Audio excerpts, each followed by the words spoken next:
Okay, आता आम्ही गोपी तलावला जातोय. इथून एक बेट द्वारकावरून गोपी तलावला यायला मला 30 मिनिट्स लागले. सो आता इथून गोपी तलावला बघू काय आहे.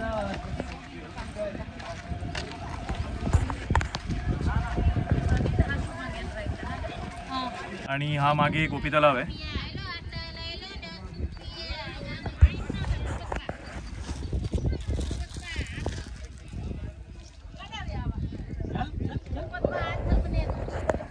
इथे असं म्हणतात की कृष्णाला गोपी इथे बघायला यायच्या आणि म्हणून याला गोपी तलाव असं म्हणतात. पण आता इथे फक्त बदक आहेत. लोक आता इथे येऊन बदकांना खायला वगैरे घालतात.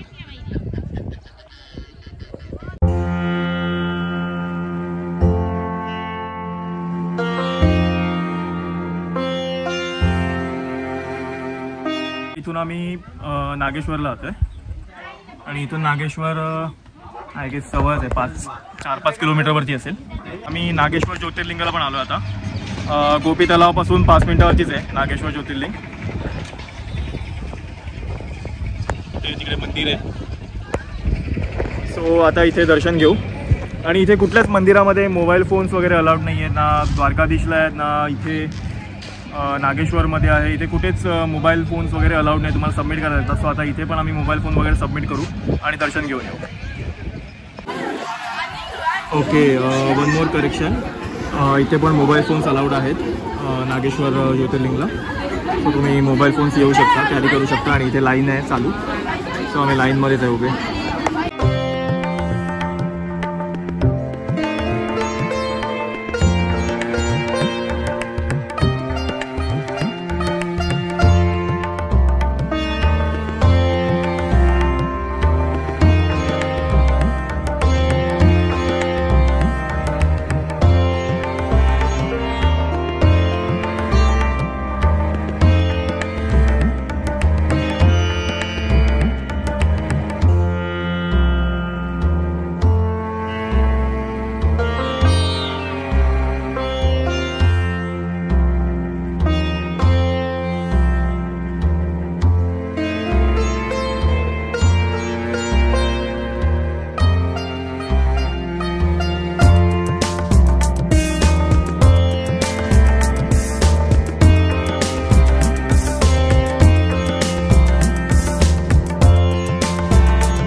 प्राजक्ता, तुला कसं वाटतं आता 9 ज्योतिर्लिंग आपले पूर्ण झालेत?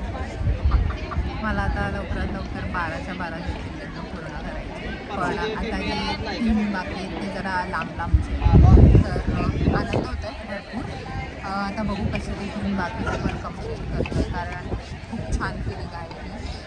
जेव्हा कधी पण कुठल्याही ज्योतिर्लिंगाला कुठली गर्दी असते किंवा लवकर जरी दर्शन झालं तरी जे एंडमध्ये जे फिलिंग आहे ते खूप छान आहे. सो मला खूप छान वाटतं. ओके, नाही खरंच खूप चांगली फिलिंग आहे ही. पूर्ण ज्योतिर्लिंग आपण जेव्हा जातो आणि ज्योतिर्लिंग बघून येतो, दर्शन घेऊन येतो ज्योतिर्लिंगाचं कुठलाही असो, तर एक चांगलीच फिलिंग, एक वेगळी पॉझिटिव्हिटी येते तुमच्याकडे. आणि आतापर्यंत असं सांगितलं आमचे 9 ज्योतिर्लिंग झालेत पूर्ण. याच्या अगोदर आम्ही काही याचे ब्लॉग बनवले नव्हते. आम्ही बाकी जिकडे गेलेलो तिकडे काहीच ब्लॉग नाही बनवले. म्हणजे आमच्या महाराष्ट्रातले 3 ज्योतिर्लिंग झालेत.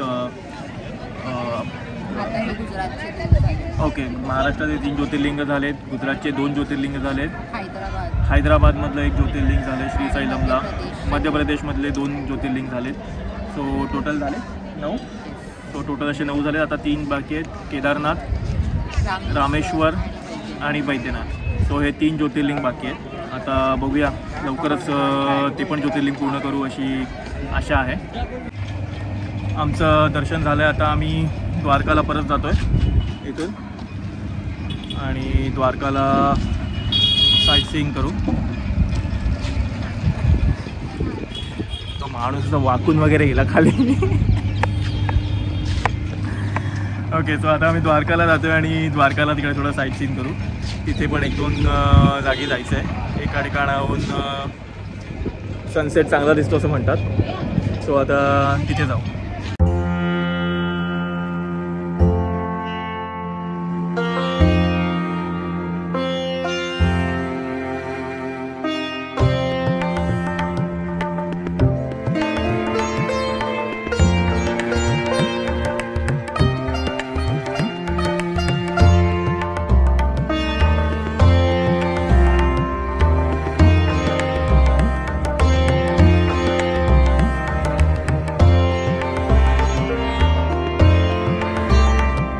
आता आम्ही इथे द्वारकाच्या मरीन ड्राईव्हला बेसिकली काय काय बघा सेम मरीन ड्राईव्ह बनवलंय.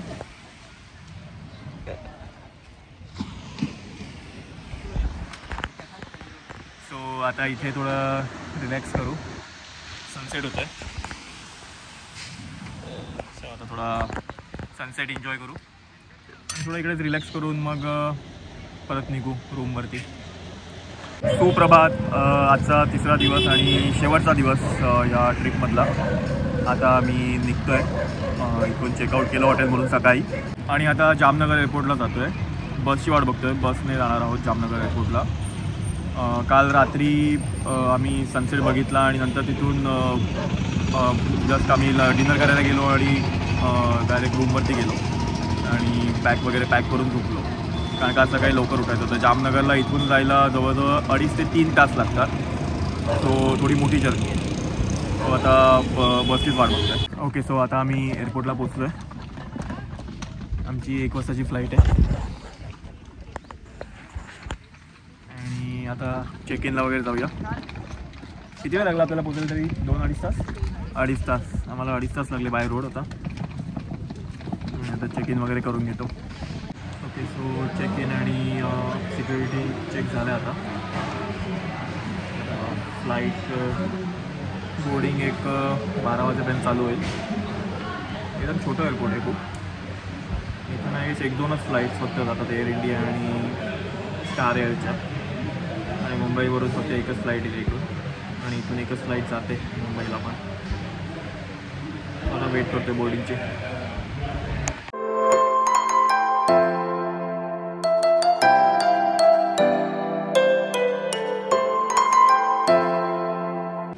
ओके. आता बॅगेज काउंटरवरून बॅगेज वगैरे आपण कलेक्ट केलं आहे. सो हा व्लॉग इकडेच संपतो. तुम्हाला हा व्लॉग कसा वाटला हे नक्की सांगा आणि लाईक करा, शेअर करा आणि सबस्क्राईब करा चॅनलला. थँक्यू.